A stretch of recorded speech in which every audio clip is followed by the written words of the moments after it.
Hello everyone, I'm so happy to be back here again. It's my favorite city in the world, in my favorite country on planet Earth. So I'm very happy to be here, and I'm always happy to meet everyone here. I really enjoy meeting this community over and over again, and I hope you do too, otherwise you should not be in this room.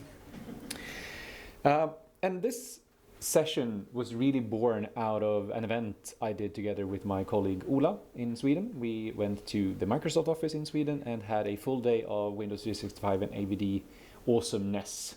And I just, in the last 3 minutes of my session, were represented on the latest news in AVD. Just did my very, very short explanation on how you should think about Windows 365 and AVD. Something that I feel is obvious. Like I think that Microsoft now have done a very good job in communicating. You have listened to feedback about it's a little bit unclear. But that 2-minute explanation on the differences between Windows 365 and AVD were the single thing that entire event got most positive feedback on, even from the local Microsoft employees in Sweden. Because a lot of people felt that, hey, this is something I haven't understood before. So obviously it's not clear enough. So that's why we're here today. Because to me, the choice isn't that hard. And to me, it's relatively simple to say you should use this and you should use that. But it's about understanding of how they work and also looking a little bit into the future. Because we're making a choice now that probably will impact your organizations for years to come. And then you need to be aware of what you have and what you might run into a couple of years down the line. And you look very nervous now. Have I already said something wrong? No. Just get myself prepared. I won't be ranting that much. So today is about explaining how you should plan for a transition or a greater deployment of the virtualization solutions that Microsoft offers. Looking into the values and the features, we won't do that much on a technical level. I will explain more of why the different technical implementations of the platforms matter.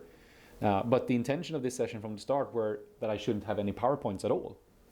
I might have said in the submission that I want a whiteboard, and I didn't get a whiteboard.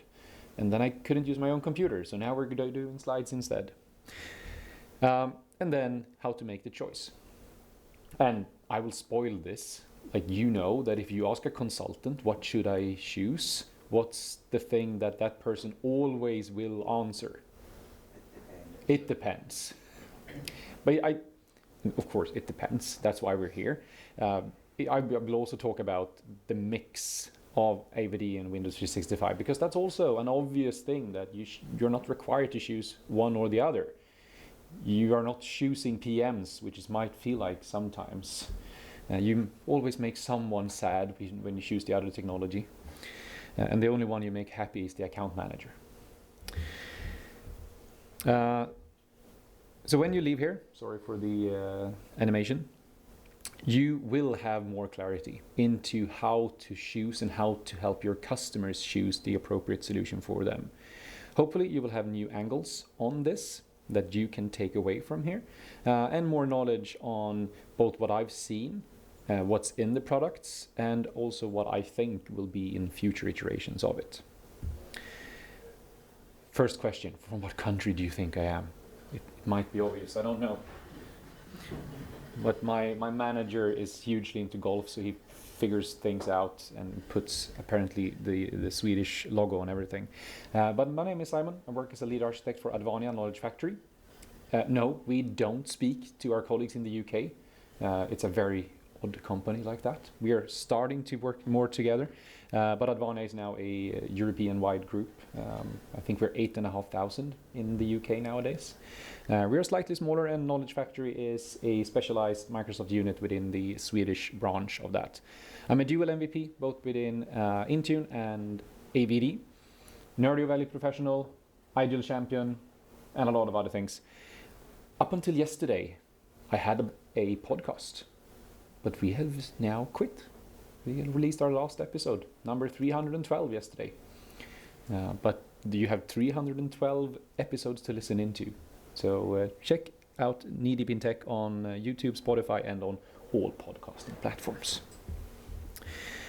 I don't know why everything is messed up.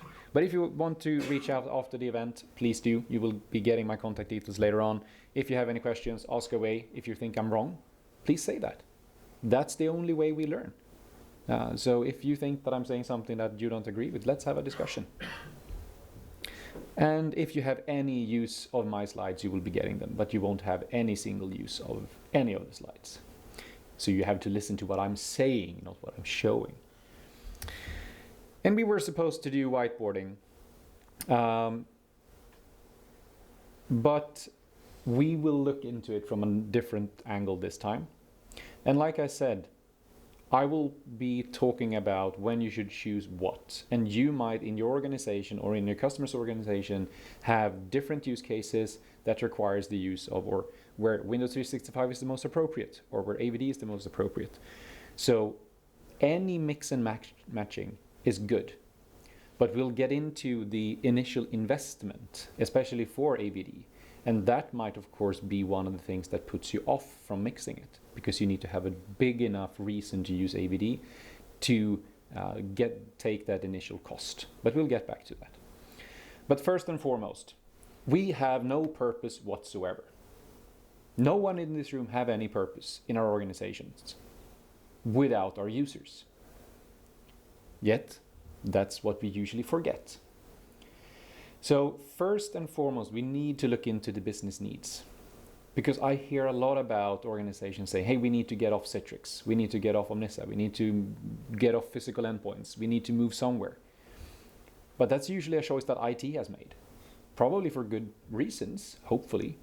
But we also need to look into what the actual users of the things we are producing needs and wants. So we need to understand who is going to use this. Where are they going to use it? When? How often? What do they do? And why do we think that they will be more productive with a virtualized solution? And I feel that this is where we usually miss the point. We are very focused on the technical implementations of all of these products and what we think is easy to manage. And it also depends on how you distribute cost within your organization. Because I think that's something we forget sometimes too. If this is an IT cost, we'll probably do our best to keep it as low as possible in any given instance, because we won't get more budget. But if the business side, if the users gets the choice and might even pay for some of it, they might choose something completely different. That's something that I spoke a lot about with Benny Trich when we did our session using EUC score at NerdioCon.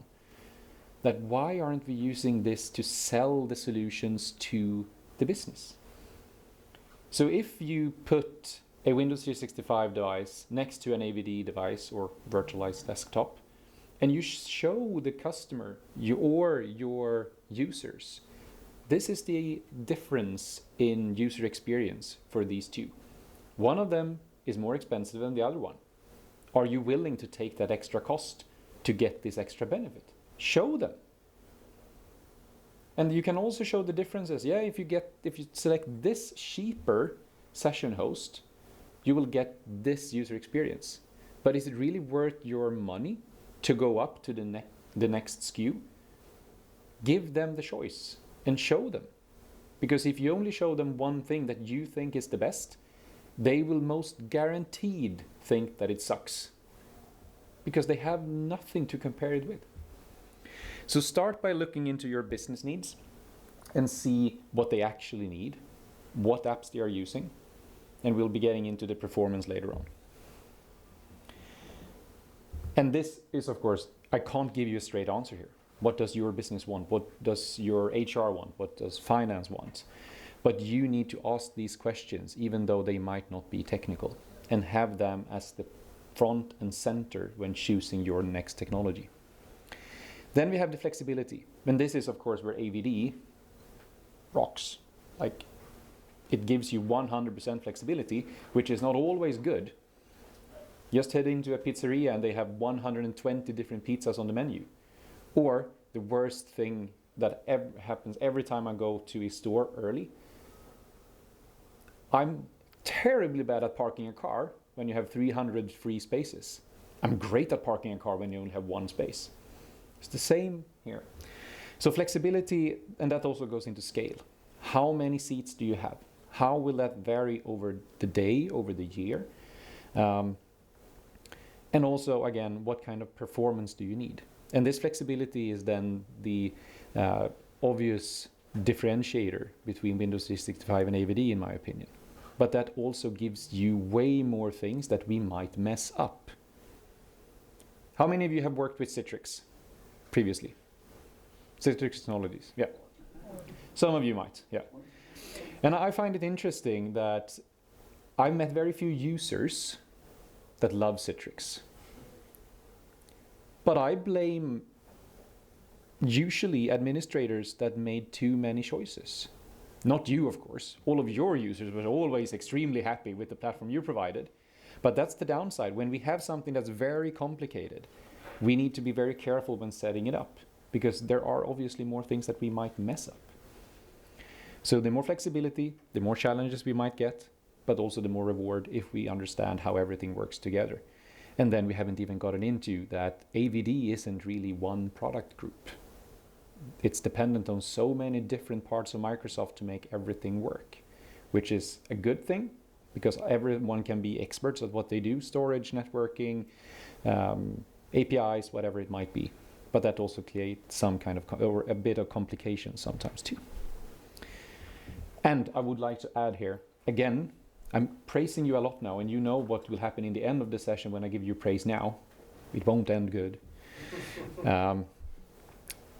I think Microsoft have done an excellent job in building in more flexibility in Windows 365 with the frontline SKUs, because that's, I think, is an obvious use case for it. And with the new versions and the new licenses that we can get for frontline, I think that Microsoft have really listened and figured out how to work out many of those use cases. So some of you that started off with AVD for those particular use cases, look into Windows 365 again, because the frontline options that have just been made available will solve a lot of those challenges that we solved with AVD because of the licensing and how it looked from the start with Windows 365. So things are changing for the better. Then we get into security, and this, when Windows 365 got released, this was my absolute biggest concern. That I still think that when Windows 365 were released, it wasn't done. It wasn't secure enough for any one of my customers at that point. And again, Microsoft listened to that, and nowadays I would say that it is very secure. Microsoft have taken the best from the Azure side, with private endpoints and such, and added that to Windows 365. We can do encryption, we can do more of the security settings, we can lock them down. We have a lot of really good compliance features built into Windows 365 today. But some organizations, as you might know from setting up Entra ID apps, do not accept default configurations where it's a black box that's being set up. And that might be a reason to go for AVD for some of you, that you want to have complete control over every single aspect of your virtualization environment. You want to know what it's connected to, how your network looks, what Microsoft have access to or not. With Windows 365, based on how it's built and designed, there is a network connectivity to the back end at Microsoft. That might be a concern for some of you. For most, it won't. But security, when you really need to harden a device, a virtual device, I still think that AVD offers the greatest flexibility. And you can, in my opinion, create a more secure endpoint with AVD today, with everything around it in Azure, than you can with a Windows 365 device today. And that's not saying that Windows 365 is insecure, but it can't be as secure. It can never be more secure than a physical endpoint. And a physical endpoint can never be, in my opinion, as secure as something running in your own data center. That's one of the use cases for VDI for many, many years. That's how everyone tried to sell me VDI before I started into it. Björn here was saying, yeah, but you know, if you want to do something really, really securely, you deploy Citrix in your own data center. That's way more secure than having a physical endpoint. And to some extent, I agree. So I think you need to look into the security requirements you will have on your virtualized environment. And look into what's possible with Windows 365, what's possible with Azure. For most of you, Windows 365 will be more than enough. But if you're in a highly regulated environment, you might be required to have that deep insight into every single aspect of the deployment. But again, I want to emphasize, Windows 365 have gone above and beyond, and especially if you add the information security aspects to it, I think it's a fantastic solution. And that's something I talked about when we met in London in December. And I think that session is still up on YouTube. Competence, or rather the lack of it. Now you're laughing. Am I wrong? No. I know what you're talking about. If you're in this room, you probably have a background within EUC. You know how to configure in practice any EUC platform. Because yes, they are different, but you can figure out all the moving parts in Omnissa, in Citrix, in Parallels, in Microsoft, in any technology, because you know how it works. But if you have my background, I've been using physical endpoints and managing them for most of my career. If you were to put me in front of a Citrix Cloud Console, now I have worked with it a bit more, that's a completely different kind of infrastructure. So when you look into your choice, you need to look into the team which will be managing this. And if they have experience with Intune, Windows 365 is the obvious choice, because the level of knowledge and the level of competence they need to reach to be sufficiently good at managing Windows 365 is substantially lower than what they need to understand for AVD. We'll be getting into this later on, because as always, if you have a problem, the more money you throw at it, the more money you will have lost. But you can of course compensate for the complexity that comes with the flexibility of AVD by adding something on top of it, whichever platform you prefer. So look into the competence of the people and the team and the users that goes to use this, and ensure that they are correctly trained. And if you don't want to put in a lot of time, effort and money into upskilling your colleagues, which you should regardless, go for the technology that they probably can relate mostly to. And that's why I think it's obvious who Windows 365 were built for. Because you know the numbers, like 10%, if we look at everyone that manages some kind of device, physical or virtual, 10% are managing virtual devices. That's the group many of you are started off in, at least. But then we have the 90% who were stupid enough to fall for Config Manager back in the days and now ended up with Intune. It's a fantastic product. But that's a much bigger customer group for Microsoft. So Windows 365 is built to appeal to that group and basically make VDI or EUC management as similar to managing physical devices as possible, because that will make them interested. And look at the groups we have that are running Windows 365. Very few of the Windows 365 MVPs have an EUC background. I'm not saying that that's bad in any way. I love them to bits. But it's kind of obvious who really got into this and figured out something new. Because I have Windows 365 friends who were, when Windows 365 were released, and we'll get into Link later on too, were like, this is amazing. You have a virtualized desktop in the cloud that you can connect to from anywhere. It's a revolution. Cost. And I just got news about that the Swedish central bank will be lowering the, I don't know what that is in English, the central interest rate, the government interest rate. Hooray! If you like that, because I don't care. I just renewed my mortgage for a good interest rate for 10 years. And a lot of people would say that you're absolutely crazy. You will lose so much money on that. Yeah, and I might. But I now know exactly how much I will pay for my house for the coming 10 years. And that, to me, is worth way more than paying the least amount of money that I could. And this is where I think most people start to get the differences in AVD in Windows 365. Because you can go and ask Neil or Björn, and I think even our friends here at the front row, which is the cheapest? And of course, it depends.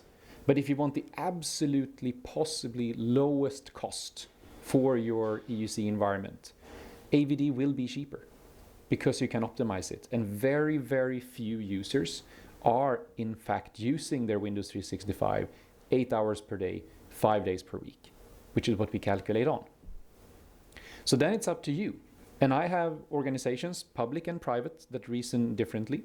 But some of them will say, as long as we can tell our finance department that we know that we will be paying this amount of money every year for as long as this contract is active, then it's fine if it's more money than what we could pay if we tried to do AVD and put it as low as possible.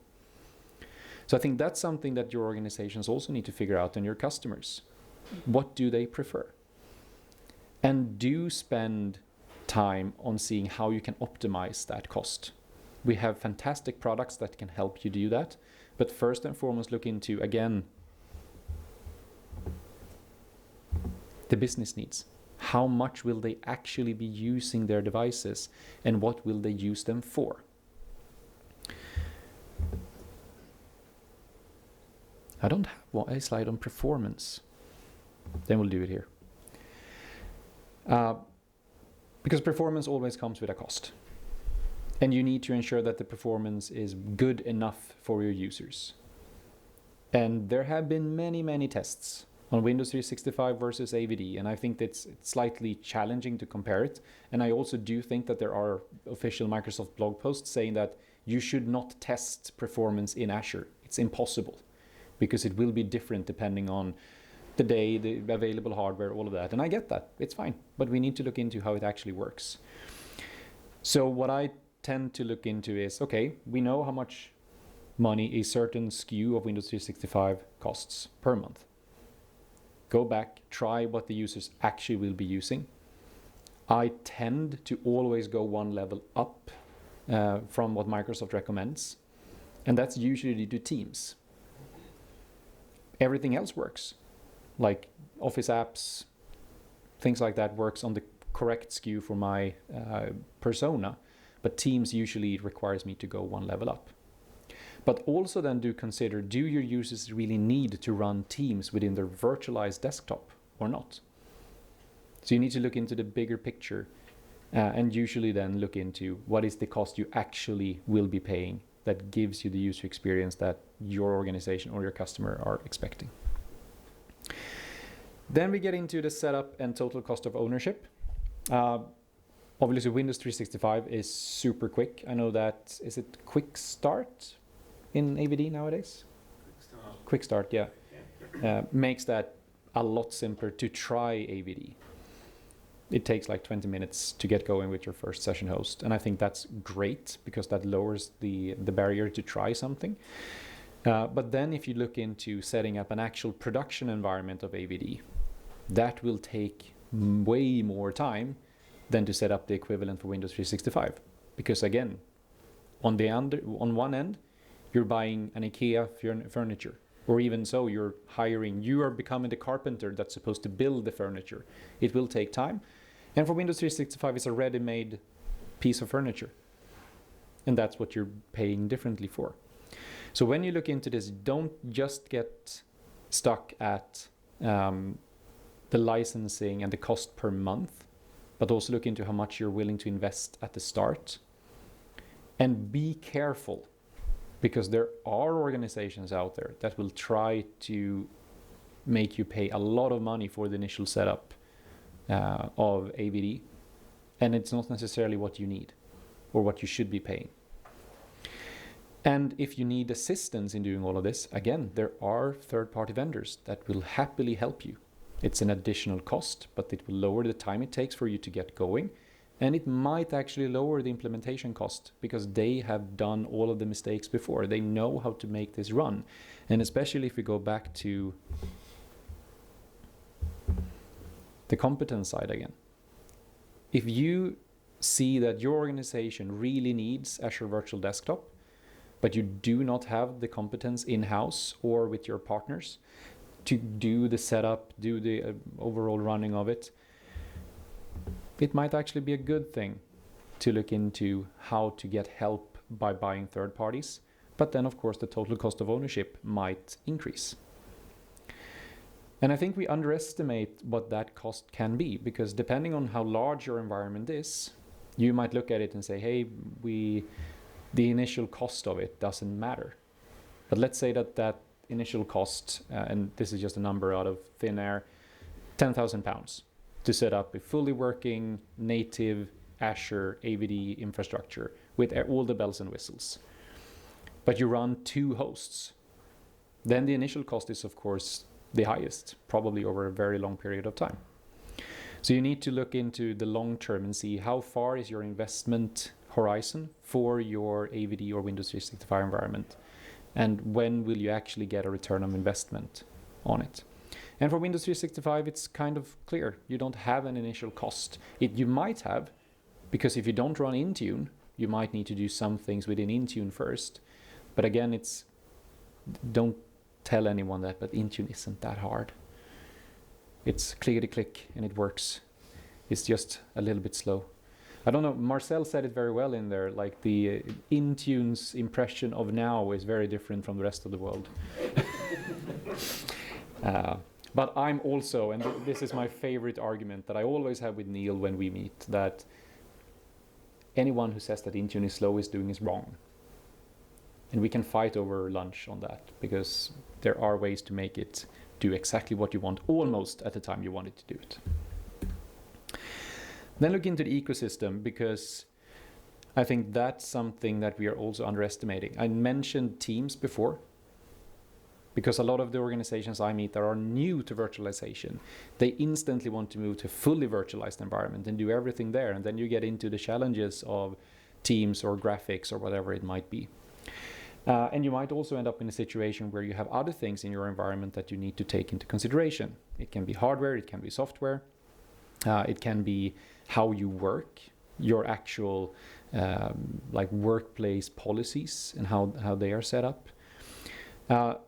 And depending on what you want to do, it does matter. One of those aspects that I think we're underestimating, and we'll get to the future, and where I will have a little rant over what I think Microsoft will be doing in the future. Just take as an example the Windows 365 link. You can't use that if you run AVD. So then you already have like a clear separation between the services. And I understand why Microsoft is doing that. I don't think it's the right choice. And I only think that it will benefit all the other cloud endpoint vendors. Because that was the first question that a lot of people had. So I think you need to consider the entire ecosystem. And again, for someone that's used to use Intune and are new to virtualization, Link plus Windows 365 give you a complete new workplace, which you can manage with the same tool as you always have used. It's perfect. And I think it will be incredibly successful. But if you decide, and again, we're going back to the business needs, that you're running a mixed environment, then you need to consider other things. If you want to do cloud endpoints or thin clients, whatever we choose to call them, you might need to implement something to manage that too. You might be looking into a new printing solution. You might need new security tooling. So don't just get fixed on the technology you're choosing for virtualization. You need to consider the entire ecosystem. I'm working with a customer now, and this is for physical endpoints. But that config manager administrator at that customer were assigned to upgrade all of their devices to Windows 11 from Windows 10. And he was tasked with ensuring that everyone upgraded their drivers and so on, so they could upgrade from Windows 10 to Windows 11. And he made beautiful rings. He separated everything out. It looked fantastic. Everything went well for the first 2,000 devices. Then everything stopped. And I won't go into the details of the infrastructure of this customer because it's one of the most horrific things I've seen in my career. But the thing is that this person had done exactly what he was told without considering the rest of the infrastructure. So he had built a beautiful structure of rings to do a task sequence and upgrade all of the drivers, The last thing this task sequence did were to put the device that was now done into a collection, so a group for the ones of you that don't speak config manager lingo, that were supposed to upgrade to Windows 11 and then get a new job to do that. But that was a single collection, no ring structure. So when the rings were increasing in size, that collection filled up. And at one point the network just said no, and everything stopped. No one got anything because they had 4,000 devices that were trying to go over one gigabit link to get a full new operating system at the same time. And when we said this to the config manager person, his response were, yeah, but I was responsible for upgrading Windows 11. That's what I'm doing. It's not my fault that the network is crap. So we need to consider the entire ecosystem. They now have rings for the upgrades as well. And we're moving them to Intune. Unfortunately, they run Windows Pro, which prevents us from doing some other things. Does anyone run Windows Pro in here? No. Then I will tell them that they are the last ones in the world. And it's a tiny customer. They are only 40,000 seats on Pro. Remarkable. So the future. I do think that you hear a lot of talk out there saying that, yeah, Windows 365 will take over and Microsoft will cancel AVD. I think that's an absolute lie. I think AVD will be along for a considerable amount of time, and that Microsoft are making investments into AVD. But like I said earlier in the session, it might not be as obvious as it is for Windows 365. Because Windows 365 is a product. They have a product group. There is a product group for AVD as well, but they are dependent on a lot of other product groups. And I'm sorry to say it, but when Azure Storage announced something cool, no one cares because it's storage. But we might need those things to make fantastic things happen with AVD. So I think for AVD, it will be there. So I don't think you should hold off from AVD just because Windows 365 is getting a lot of attention. And I know that Microsoft would never tell you the amount of devices running either, and I have no clue. But I think we have such a huge deployment of AVD hosts globally, thanks to COVID. So it will be there for quite a while. But look into what you want to do in the future and what Microsoft might change in Windows 365. Because I think it makes all the sense in the world that Microsoft moves towards offering Windows in the cloud for more and more people, for more and more use cases. So always look into your short or near-term future and say, are we doing the right thing now? Or should we change? Because just if you made a choice, if you go out the door and choose to deploy AVD, you don't need to be stuck with that for 10 years just because you made a choice after listening to a crazy Swede. Review what you have and your business needs and be as agile as your organization can be. And also look into the long-term horizon. Speak to people in this room and at this user group. Speak to Microsoft, speak to the other vendors. What do you see in the future? Should we change something? Are we doing things right or wrong? But there's also the thing that Microsoft's incentivizes partners on certain things. And that's also why you will hear a lot from your partners. And for the ones of you that are partners, Windows 365 is getting a lot of attention. So what Microsoft wants to sell, of course, impact what you hear at events and what partners says and what we hear in the community. So always, and I think that's a good recommendation in general, given how the world looks, be skeptical, and things might change. We have a new year coming up from Microsoft. We have no clue, and I don't think you have a clue what will happen after July 1st.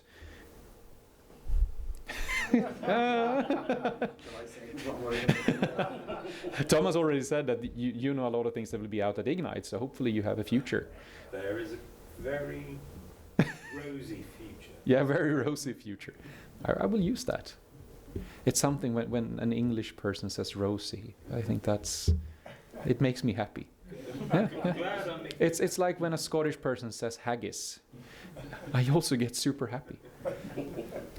It's been really fun. My Swedish colleagues have been here, and many of them have never been to Scotland before. And I've introduced them to as many dishes as I possibly have had the time to do, and everyone actually understands what I've said all along. The Scottish cuisine is one of the best in the world. Now you look very skeptical. How many of you are from Scotland? 4, 5. Yeah. Thank you. No, but look into what Microsoft says. But be a little bit skeptical, because Microsoft is a company that wants to earn money. And I've said that about my current employer, that if you ever meet a company that don't make a profit in their top goals as a company, it's a scam. They're probably criminals, all of them. And I think that's something we should consider, and it's something that I push back a lot on my fellow MVPs when we argue over price increases and whatever it might be. It's expensive to run the world's biggest company and do all of the innovations. So Microsoft obviously have a lot of other things that they need to consider when making choices for marketing, for development, and for other purposes. So listen, tell them what you need for each platform. If you say, hey, this is the only purpose or the only reason why I chose AVD, is that something that you could move to Windows 365? Because all the other things in Windows 365 is something that appeals to me, but I can't because of this. That's the best feedback they can be given. And how many of you are customers to Microsoft, so not partners? A few of you. If you give Microsoft feedback, that's what they listen to. Because you are the businesses. And it's super easy for me as a partner to argue and ask for a lot of things. But if I can't back that up with saying, my customer wants this, why should they listen? So go beyond the marketing, or even go beyond what you hear, because it might not be entirely true. And that goes both ways. So figure out what is important to you. Ensure that you know before you make the decision to go virtualization, the virtualization part. Are you there to save money, to get new technology? Do you need more control? Because all of that will impact what you choose in the future. But always have that business focus. And it's something we can be a lot better at as a community. Speak to your users. Let them make their choices. As long as you know that what budget you have. Because a lot of you might think that a project without budget is the best project ever. No, because you don't know anything. Am I spending too much? Am I spending too little? So figure out your business needs and the business resources that you can use on this journey. Because that might be the first and only thing you need to know. That might make the decision for you. Don't ask me to make your PowerPoints, because obviously I can't count from 1 to 3. So you will have learned a few things in here. Some of them might be new to you. Some of the things might be confirming things you already know. But the more knowledge we have, the better decisions we are making. It is a kind of still an EUC industry that might be a little hard to navigate. And I think it's good. It's good that things have been stirred up. And hopefully you will leave this room with a little more clarity into the choices you either have made, are considering, or will be making in the future.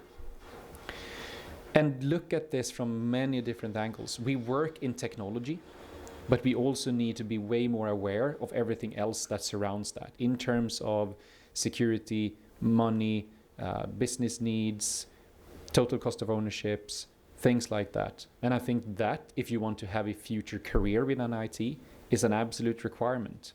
If we get stuck into our technology space and not looking outside of that, we will be made redundant rather quickly. So pause, breathe, ponder, choose, and do. Make a decision, but take your time before that. You might have heard it before, but a lot of projects is spent 20 minutes planning, 80 minutes failing to implement the project or percent implementing the project. I'm an architect, so I of course want us to spend 80% doing the architecture and then do 20% successful implementation of it. Take the time to make the right decisions. But do remember that if you make bad decisions, it at least makes good stories. And whatever decision you make, I know that by choosing virtualization as a complement to your workplace, your users will be happier than ever before. Thank you so much for listening. Enjoy lunch, and please return for my co-pilot session later on.